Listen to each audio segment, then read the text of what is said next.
জয়গুরু, ইষ্টপ্রাণ দাদা ও মায়েরা, আজকে আবারও চলে এলাম একটি নতুন আলোচনা নিয়ে। আজকের এই আলোচনাতে আমরা পরম পূজ্যপাদ শ্রী শ্রী আচার্যদেবের কিছু অমীয় কথা জেনে নিব। তো চলুন আলোচনার মধ্যে যাওয়া যাক। আর আপনার পরিচিত গুরু ভাইদের কাছে এই ভিডিওটি শেয়ার করে দেন, যেন তারাও এই আলোচনাটি জানার সুযোগ পায়। তো চলুন আলোচনার মধ্যে যাওয়া যাক।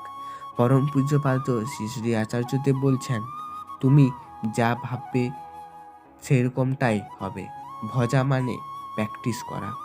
তুমি নেগেটিভ বলবে, নেগেটিভ ভাববে, নেগেটিভ দেখবে, আর ভাববে জীবনটা আমার পজিটিভ হয়ে উঠুক। তা কি কখনো হয়?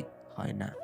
তুমি তোমার কামনা, তোমার ইচ্ছা, তোমার সংসার, তোমার উপার্জন, এইসবের মধ্যেই সারাদিন নিজের ধান্দা নিয়ে আছো।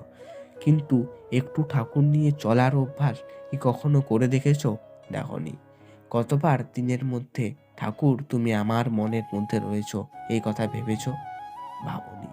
৮৬,৪০০ সেকেন্ডের মধ্যে ঠাকুর তুমি কতবার আমার মনের মধ্যে আসছো কখনো ভেবে দেখেছি কি আমরা? দেখিনি। শুধু তো এটা করব, ওটা করব, ওর জন্য এটা করব, এর জন্য ওটা করব, এইসব ছবিগুলোই আমাদের মনের মধ্যে ভাসে। ঠাকুরের ছবি কতবার আসে আমাদের মনের মধ্যে,